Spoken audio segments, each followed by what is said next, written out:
Role of privacy engineering in creating digital trust. Yes, privacy engineering can be complex or privacy engineering can be simple. And same for digital trust, it can be simple or complex. But privacy engineering plays a role in creating digital trust. So now, to understand that, we need someone who is knowing privacy engineering, who appreciates digital trust, and also understand the bigger realm of privacy, security, data ethics, data analytics, and so on. And I have exactly that person with us. And I'm talking about none other than Steve Ahouanmenou. So I'm sure I have made a mess of the last name, but still I tried. And we are going to talk to Steve, who is in Mastercard for open banking privacy engineering. And he's going to help us understand the role of privacy engineering in digital trust.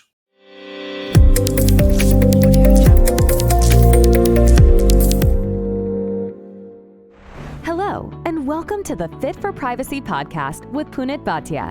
This is the podcast for those who care about their privacy.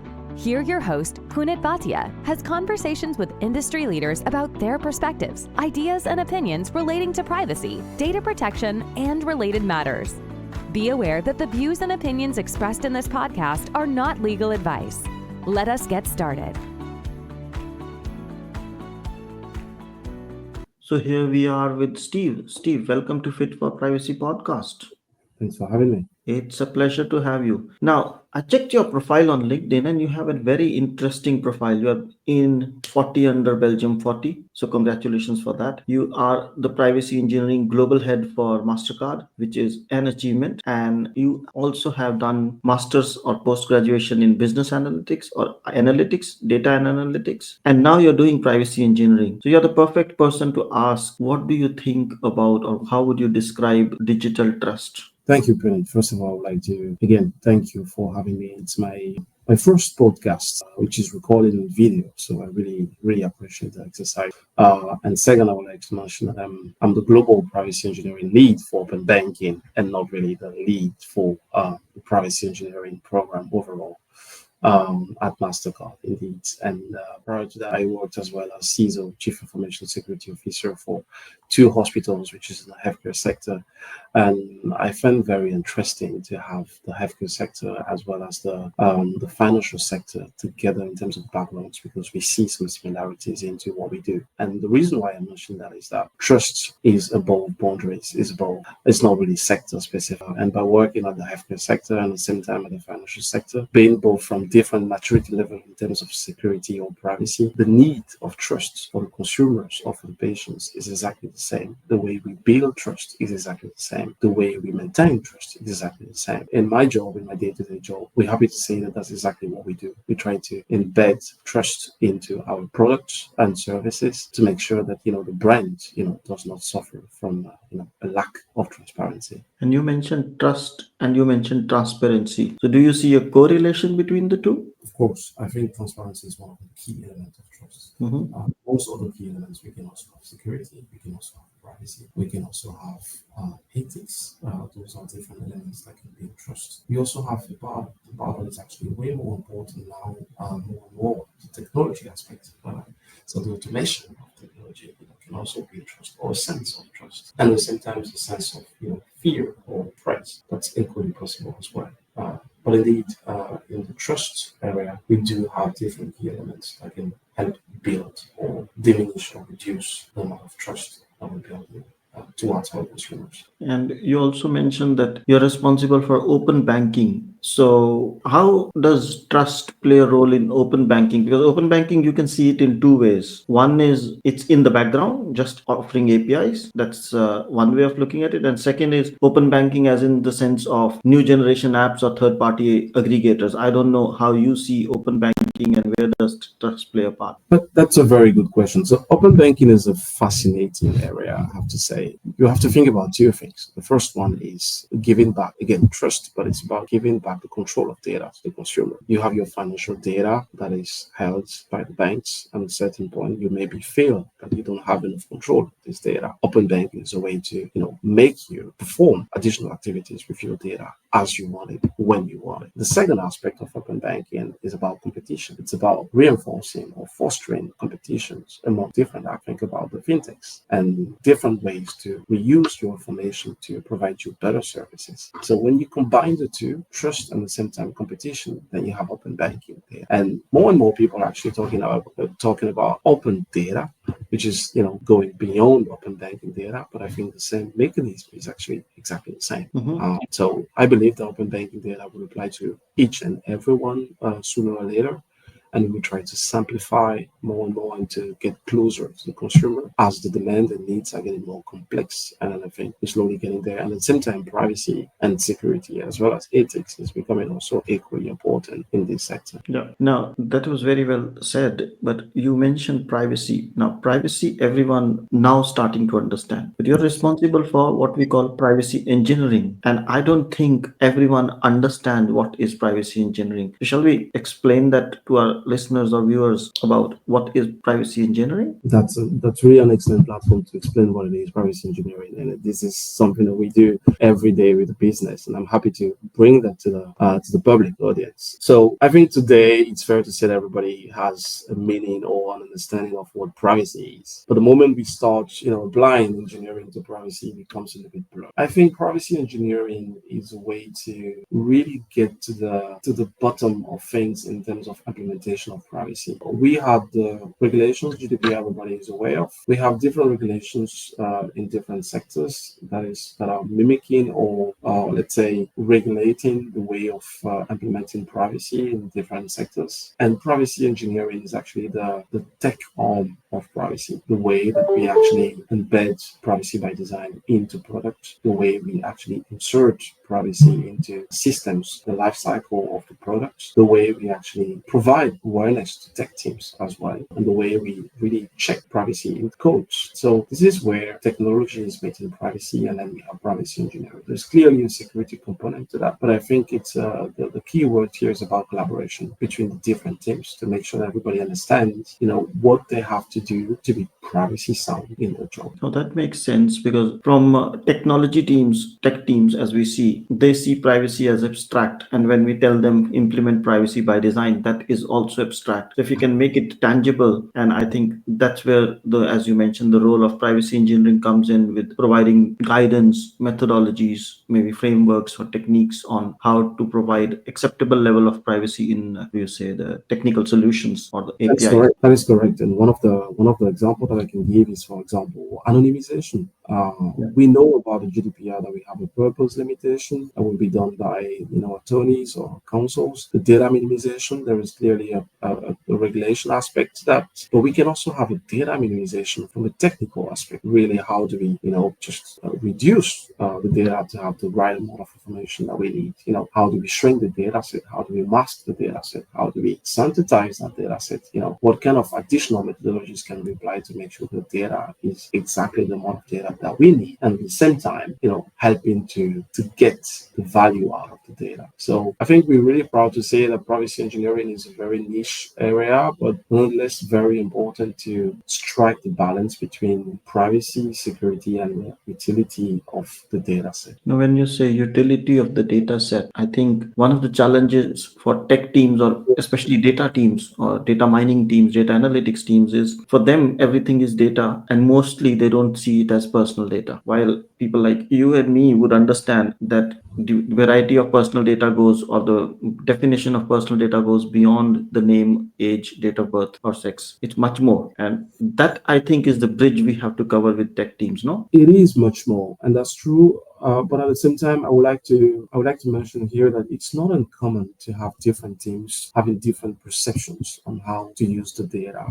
First, we have the let's say the geographical perception. People from the US, for example, will be more focused on PII, personal identifiable information, and will not really think about the combination of the data. While in Europe, we would just say that personal information, PI, is pretty much everything, depending on context. And then and also the tech teams will actually think about PII as data fields, in a data set, and they will say, okay, how do we mask this? If we just mask let's imagine the IBAN, then our data set is anonymized. While for older, say, roles like lawyers, they will say, the data field enough is not. We need to think about the risk related to the combination of the data. So I think indeed that different perceptions are okay. The issue is actually about the lack of awareness about how we can collaborate together, how we can get to the high quality in terms of privacy by design, especially when we're dealing with sensitive data. And I think, the tech teams is more and more aware as we move in towards more automation. I think the tech teams is really more and more aware of finding ways to embed privacy into the processes and systems. I can agree with you. In fact, that leads me to another question. When you say tech teams are aware,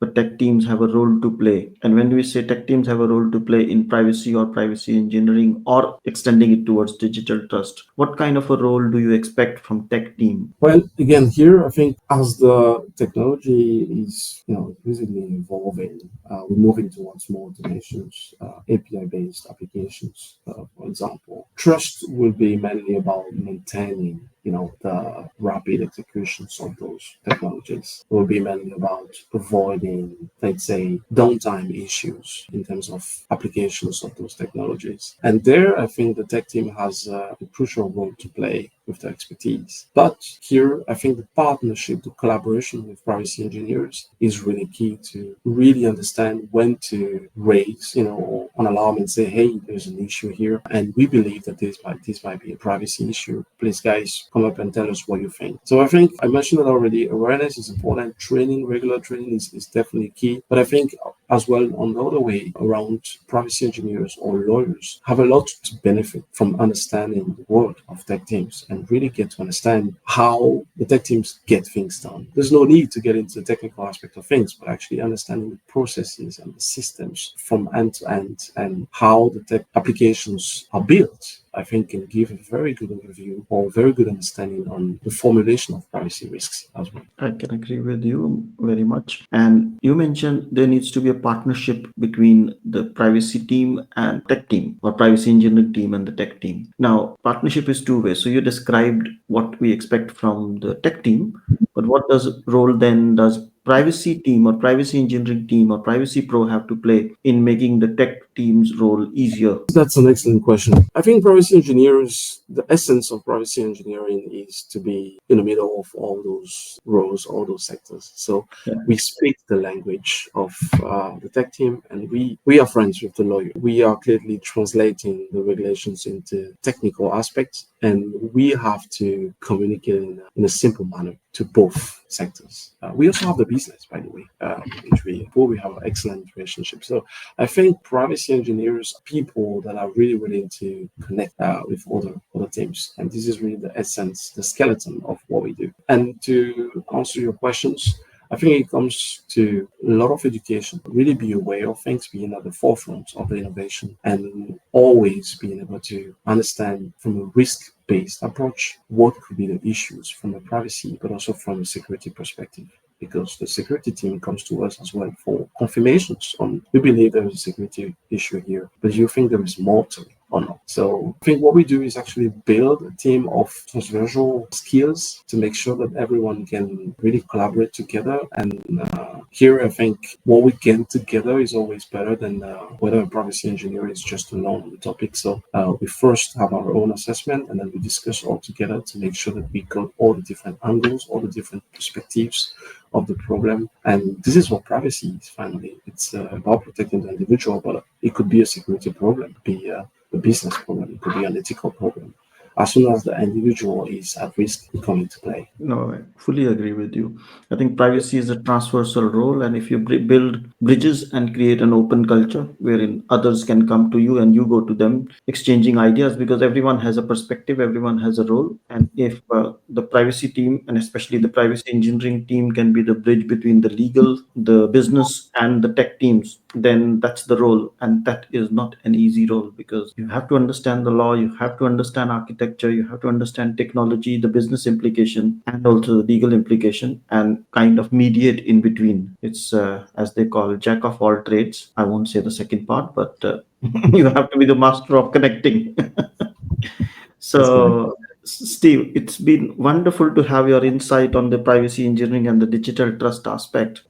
Would there be one final message you would like to pass to fellow colleagues who are in privacy and AI or tech about privacy engineering? Oh, there are many messages. I think let's talk more. Let's Go ahead. collaborate. Let's speak. Let's speak more together. Let's try to provide our vision, our perspectives, our angles. And we are at a very exciting times today, where not just privacy engineering is an important role, but also the tech teams. Everybody is reinventing himself in a very interesting manner, I would say. And therefore, I will exhort everyone to speak, to not be afraid. The other roles, and that's actually the first thing. Really, collaboration is key. Now, there's a subject that is very important to everyone, which is the AI subject. We, in terms of privacy, this brings different, risks. So we are assessing those risks from an AI perspective, but I think this is also where we need to talk to different people, data scientists, for example, data analysts, and we need to understand what they would like to do, what is the end goal of the use of the data, to make sure that, we're not too extreme into our considerations in terms of privacy either, because the goal at the end of the day is to be able to reuse the data safely and protecting the individual, of course, but the goal is to reuse the data. And I would also mention that there's a group that is more and more called upon, which is the ethics. So we talk more and more with philosophers and people into data ethics to make sure that we understand the mindset. I can give you one specific example, which is about the controllership of the data from the individual, whether the data is anonymized or not. If you talk to some ethicists, they will tell you that even if the data is anonymized, the source of the data is still from the consumer, and the consumer is still accountable for that data, even if it's anonymized or not. And I think that's a very interesting perception or idea that some individual may have. And I think it's important to make sure that those people, feel still comfortable to say, I'm sharing your data. If you would like to use that data for, let's say, have a social impact, or for to do business in the healthcare sector, or to do business in the automotive sector. I think they would like to play a role as well into what we do with the data. And I think the next phase would be to listen more to the consumer and to take into account the wants into how the data will be used according to the utility of the business. So exciting times ahead, and I hope we can collaborate more. Absolutely. And I think that's definitely a topic for the next season, data and ethics. But for now, if someone wants to talk to you, Steve, what's the best way to reach to you? Oh, you can reach me at Mastercard, steve.ahouanmenou@mastercard.com, or on LinkedIn as well, Steve Ahouanmenou. Happy to take any questions on privacy engineering or open banking area, but also happy to have a conversation on hearing your perspective and your ideas on things that we just talked about today. You can also reach out to me through this channel. I think Punit is an excellent person to talk to, and I really enjoy having this podcast and sharing my views today. Thank you, Steve. So with that, thank you so much for your time. It was wonderful to have that oversight on many different topics. Thank you very much. Thank you. Thank you. Thanks for listening. If you liked the show, feel free to share it with a friend and write a review. If you have already done so, thank you so much. And if you did not like the show, don't bother and forget about it. Take care and stay safe. Fit for Privacy helps you to create a culture of privacy and manage risks by creating, defining, and implementing a privacy strategy that includes delivering scenario-based training for your staff. We also help those who are looking to get certified in CIPPE, CIPM, and CIPT through on-demand courses that help you prepare and practice for certification exam. Want to know more? Visit www.fitforprivacy.com. That's www.fit4privacy.com. If you have questions or suggestions, drop an email at hello@fitforprivacy.com. Until next time, goodbye.